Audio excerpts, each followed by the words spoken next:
On January 29, 2026, a team of scientists released a significant study concerning Campi Flegrei.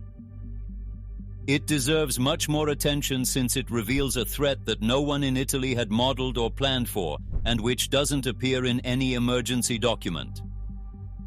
Not a single one, and it was apparently overlooked the entire time. A weeknight evening in Pozzuoli, the port is crowded. A waiter takes plates to a table. The earth shakes. Plaster dust trickles from the ceiling. Everyone picks up their glass and waits it out. They had grown accustomed to it by now, but not one of them was prepared for what was about to follow. There is no protocol for this. By the end of this video, you will understand exactly why. But first, you need to see what this study triggered. It began with an event that was filmed. June 30th, 2025, 1:45 in the afternoon. A fishing boat is 300 meters off the cliffs of Punta Penata. The man on board is filming the water with his phone, just another summer day in the Gulf of Pozzuoli. Then, the ridge above him breaks. The cliff face collapses into the sea. A dust cloud rises. A shockwave rolls across the water. The boat is thrown sideways. The footage can be seen online. It's terrifying. The collapse was triggered by Campi Flegrei's strongest earthquake in 40 years, a magnitude 4.6. What happened next shows how narrowly it missed being a catastrophe. Giology della Regione, the mayor of Boccoli, confirmed that evening that families had been swimming in that exact spot the day before. Children were swimming in the water, directly below the rock that collapsed just 24 hours later. And this is where the story takes a turn I hadn't even expected. Whenever there's news about volcanoes or earthquakes globally, you'll hear it here first. Feel free to stick around with a subscription. When the rock struck, local instruments recorded sea level fluctuations, discernible wave movements not from the earthquake itself, but stemming from the cliff's impact with the water. A rock falls, the sea moves, and Italy's authorities? For 6 months, nobody cared what it meant. No wave model, no risk assessment, no update to any emergency plan. Finally, a team from the University of Bologna undertook what should have been done a week after the rockfall event. Now, pay very close attention, because the simulated wave completely contradicts every assumption about tsunami behavior in enclosed waters. Filippo Zaniboni is a tsunami modeling specialist at the University of Bologna. His team identified 4 landslide areas in the Gulf. 3 are submerged on the seabed, featuring volcanic banks situated on precarious slopes, and 1 remains above the water's surface. You need to understand this last scenario. On the east side of Capo Miseno, at the western entrance to the Gulf, a rock is scarred, a massive indentation where something has already broken off. Zaniboni's team measured what this cliff face lacks. 500,000 cubic meters of rock that had already plunged into the sea at some point in the geological past. They simulated it collapsing once again. In 10 seconds, the mass reaches 23 meters per second. That's over 80 kilometers per hour, 4 times faster than any human can sprint. And when it hits, it doesn't create a splash. It creates a tsunami, reaching every Gulf coast in minutes, not hours. Zaniboni and his co-authors point out that this subaerial collapse at Capo Miseno generates the most powerful wave field among all 4 scenarios. But here's the part that really unsettled me, because the wave doesn't behave quite as you'd expect. One would assume that a wave would lose energy. The farther it travels from the point of impact, the weaker it would become. That happens in the open ocean, but the Gulf of Pozzuoli isn't the open ocean.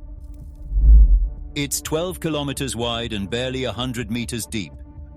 When a wave forms in such a small basin, its energy has no escape.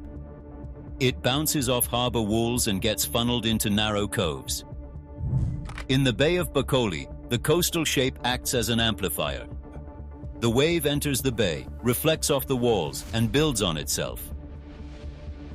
Just like pushing a child on a swing at precisely the right moment, each cycle adds more energy. The technical term is resonance. Its practical impact is devastating. The wave doesn't weaken as it reaches the coast. In the port of Bacoli, it gets stronger. Now, think back to that evening in Pozzuoli, the harbor, the tables right by the water, the waiter. Everyone waited for the quake to stop. Then the harbor water pulls back, surges, and pulls back again. A rhythmic pulsing that doesn't stop, each cycle a little stronger. This simulation shows precisely that. No siren, no protocol, no page in any emergency handbook exists for it. Bacoli's harbor is 2 meters above the waterline. Pozzuoli's old town is almost at sea level. The ferry terminal handles thousands of passengers a week. No one would be warned. I can only describe this part of the story as a cruel irony. Italy has a civil protection plan for the Campi Flegrei. This plan covers pyroclastic flows, ashfall, explosions, mudslides, and earthquake damage. It's been tested and refined over years. It's considered one of the most detailed volcanic emergency plans in Europe. It doesn't contain a single tsunami scenario. 360,000 people live on a coast at sea level. A cliff fell into the sea 7 months ago. Measurable wave movements were recorded, and the plan completely ignores the sea. Zanniboni states it unequivocally in the study. The tsunami-generating potential of landslide waves in the Campi Flegrei area, he writes, has so far been paid hardly any attention. Hardly any attention for the most monitored volcanic system on Earth. Hundreds of seismometers, GPS stations meticulously tracking ground movement to a fraction of a millimeter, gas sensors gauging every breath of the solfatara, thermal cameras, gravimeters, and satellite radar able to detect a magnitude 0 earthquake 3 kilometers below the Earth. Billions of euros, decades of world-class science. The best volcanologists in Europe all focused on one question: what is happening underground? No one asked what happens at the surface when a cliff meets the sea. The most obvious question. It wasn't until 2026 that someone asked it. It gets worse. The Gulf itself holds proof. 2 millennia ago, Roman senators built their vacation palaces on this very coast, known as Baia, just around the headland where that cliff collapsed this past June. Marble floors, thermal baths, the most exclusive resort in the Roman Empire. Those palaces are still there, 6 to 8 meters underwater. You can take a glass-bottom boat from Bacoli to look directly down at the mosaic floors and statues within flooded courtyards. The sea swallowed them whole, and the force that dragged them down, bradyseism, is now the very same force pushing the ground back up, gradually tilting every cliff along the Gulf a little steeper, month after month. Since 2005, the center of Pozzuoli has risen by 1.4 meters, 15 millimeters last month alone. December saw 348 earthquakes. The Solfatara fumarole is venting at 173 degrees Celsius. Every centimeter of uplift makes these cliffs less stable. Every earthquake widens the cracks, and below the waterline, the sonar profiles tell their own story. Sunken debris on the floor of the Gulf and ancient landslide deposits. Scars on submarine volcanic banks where slopes have collapsed in the past. It's happened. The evidence lies at the bottom of the Gulf. Zanniboni and his team did what no Italian institution had done. They asked the question, created models, published the results, and made one thing unmistakably clear in their work.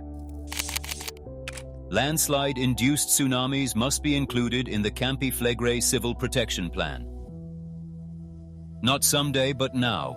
The cliff collapse on June 30th was not some coincidence, it was a demonstration.